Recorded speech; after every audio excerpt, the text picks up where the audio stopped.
Hi everyone, so this is the new video. और आज की वीडियो में हम एक पाइथन का प्रोग्राम करेंगे और इस प्रोग्राम के अंदर हम यूज़र से कुछ नंबर लेके उन नंबर्स में से मिनिमम नंबर और मैक्सिमम नंबर को प्रिंट कराएंगे।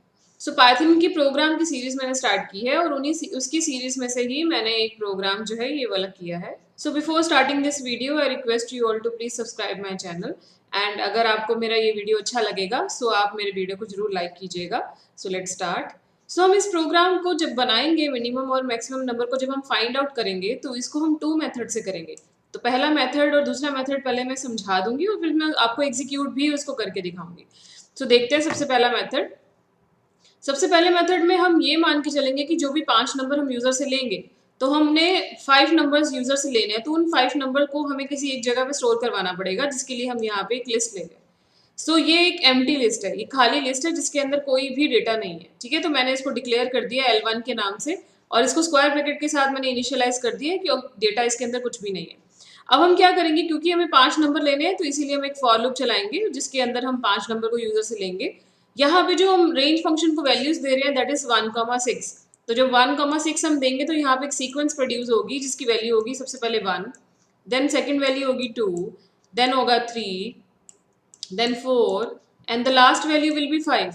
6 प्रिंट नहीं होगा बिकॉज जो रेंज की स्टॉप वैल्यू होती है वो प्रिंट नहीं होती है। तो ये सीक्वेंस प्रोड्यूस होगी, इसका मतलब फॉर लूप कितनी बार चलेगी, 5 बार चलेगी। जितनी बार फॉर लूप चलेगी उतनी बार ही वो यूजर से एक वैल्यू को लेगी। जो वैल्यू हम यूजर से लेंगे हम उसे एक वेरिएबल के अंदर स्टोर करवा के रखेंगे दैट इज n। और n वैल्यू को हम क्या करेंगे, लेने के बाद L1 नाम की जो लिस्ट हमने ली थी उसमें अपेंड करवा देंगे। अपेंड फंक्शन क्या करता है, अपेंड फंक्शन जो भी वैल्यू यूजर से लेगा उसको लिस्ट के अंदर इंसर्ट करता जाएगा। अपेंड के अंदर एक ही वैल्यू को इंसर्ट करने की कैपेसिटी होती है। तो इस तरह से हमारे पास 5 नंबर आएंगे और 5 नंबर हम लेके किसी एक लिस्ट के अंदर स्टोर करवा लेंगे।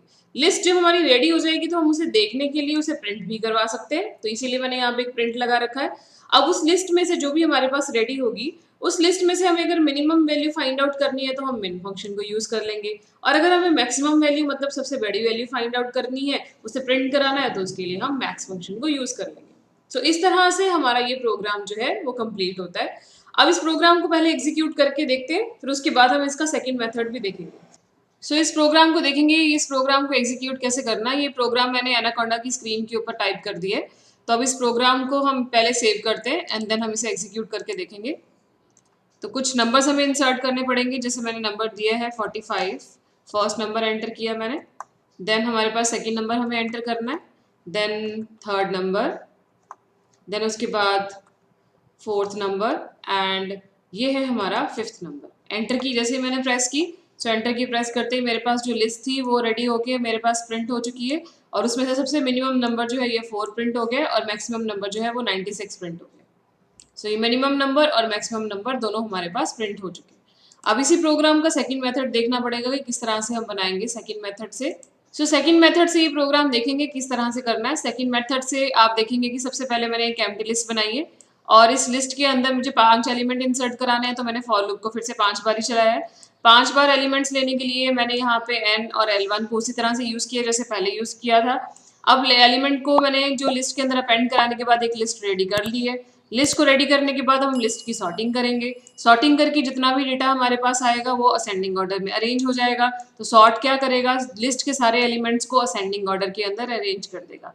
सो आप ये देखो कि मैं एक लिस्ट की एग्जांपल लेती हूँ, उसको हम असेंडिंग ऑर्डर में अरेंज कर देते हैं। तो मेरे पास एक एलिमेंट है 2, एक है मेरे पास 4, एक है मेरे पास 12 और एक है मेरे पास 68।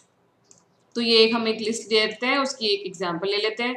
तो ये हमारे पास एग्जांपल आ गई है। अब हर एक लिस्ट के अंदर दो तरह की इंडेक्सिंग होती है, एक फॉरवर्ड और एक बैकवर्ड। फॉरवर्ड इंडेक्सिंग का मतलब यहाँ पे 0, 1, 2 और 3 इंडेक्सिंग हर एलिमेंट को दी जाएगी इंटरनली। और उसके बाद बैकवर्ड इंडेक्सिंग की बात करें तो -1, -2, -3 एंड -4, ये हमारी हो गई बैकवर्ड इंडेक्सिंग। इस इंडेक्सिंग की हेल्प से भी हम किसी भी एलिमेंट को एक्सेस कर सकते हैं। अब हमें सबसे छोटा एलिमेंट देखना है जो सबसे पहली पोजीशन पे पड़ा है, तो इसीलिए इस फर्स्ट एलिमेंट को प्रिंट कराने के लिए हम यहाँ पे लिखेंगे L1 0, और सबसे बड़ा एलिमेंट जो है वो लास्ट में पड़ा है, उसके लिए हम यूज़ कर सकते हैं -1, और -1 की हेल्प से हम 68 को प्रिंट करवा सकते हैं। अब यहाँ पे -1 हमने इसीलिए लिखा है इंडेक्सिंग को, जिससे हमारा सबसे बड़ा एलिमेंट जो है प्रिंट हो जाए। आई थिंक ये वाला मेथड भी क्लियर है। अब इस प्रोग्राम को हम एग्जीक्यूट करके देखते हैं। सब ये प्रोग्राम मैंने यहाँ पे टाइप कर लिया है। अब इस प्रोग्राम को हम सेव करेंगे और इसमें एग्जीक्यूट करके देखते हैं। सो ये हमसे कुछ नंबर्स मांगेगा, तो मैंने उसी तरह से नंबर एंटर करने, कुछ भी रैंडमली नंबर मैं यहाँ पे एंटर कर दूंगी और फिर मैं एंटर की प्रेस करूंगी। एंटर की प्रेस करते ही हमारे पास देखिए मिनिमम एलिमेंट और मैक्सिमम एलिमेंट आ चुका है। अब इस केस में हमारे पास लिस्ट प्रिंट नहीं हुई क्योंकि हमने यहाँ पे लिस्ट प्रिंट ही नहीं करवाई थी। अगर आप लिस्ट को प्रिंट कराना चाहते हो तो आप यहाँ पे एक प्रिंट लगा दो और प्रिंट लगा के यहाँ पे L1 को प्रिंट करा दो और फिर से सेव करो इसे एंड देन एग्जीक्यूट करो। एग्जीक्यूट करने के बाद आप फिर से ये एलिमेंट देंगे। एलिमेंट हम कुछ से अपने आप दे देते हैं